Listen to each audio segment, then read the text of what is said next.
Генетический код народа. 26 ноября – День чувашской вышивки. В этом году праздник выпадал на воскресенье, поэтому все основные мероприятия прошли сегодня. К дате приурочили акции, флешмобы, мастер-классы в школах. Главное торжество прошло в Чувашском государственном художественном музее. Обо всех значимых событиях этого дня в репортаже Анны Центовской.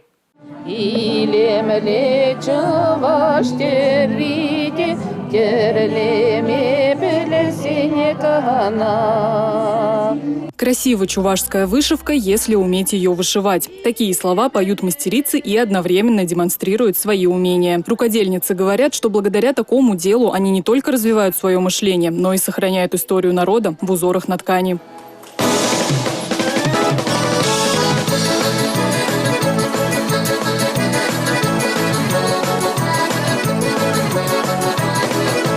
Слава о чувашской вышивке уже давно вышла за пределы республики. В 2022 году в регионе презентовали вышитую карту России, объединив всю страну на одном полотне. В этом году она стала одним из главных символов международной выставки форума России. К слову, сегодня праздничное мероприятие в Чебоксарах транслировали на выставке в Москве. Источник чувашской вышивки, он бил столетиями.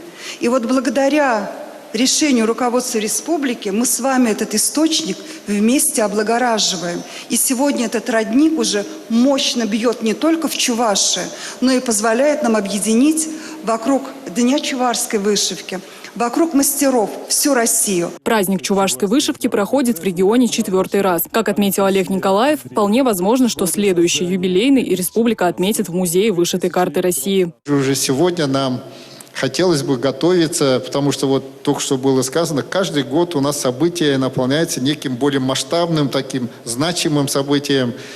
И я думаю, если мы сегодня возьмем обязательство и в следующем году открыть музей вышитой карты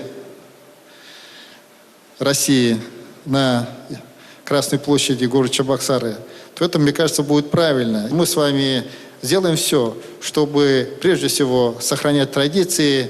К празднику приурочили и акцию на работу с вышивкой. В этот день многие представители органов исполнительной власти вместо привычных рубашек и однотонных галстуков надели одежду и аксессуары, украшенные национальными узорами. К акции присоединились различные организации и учреждения. Флешмоб поддержал и шеф-редактор национального телевидения Чувашии Алексей Зотиков. Акции очень значимые и, я считаю, очень актуальные. И, на мой взгляд, на работу с вышивкой надо ходить не только во время праздника, во время акции, а каждый день. Это бы, на мой взгляд, еще бы, скажем так, повысило бы значение чувашской вышивки, чувашской культуры. В этом году мы ездили, например, в Республику Крым. Я одел эту рубашку и ходил по Республике Крым и городу Севастополь в этой рубашке. И, кстати, многие живущие там на нас смотрели.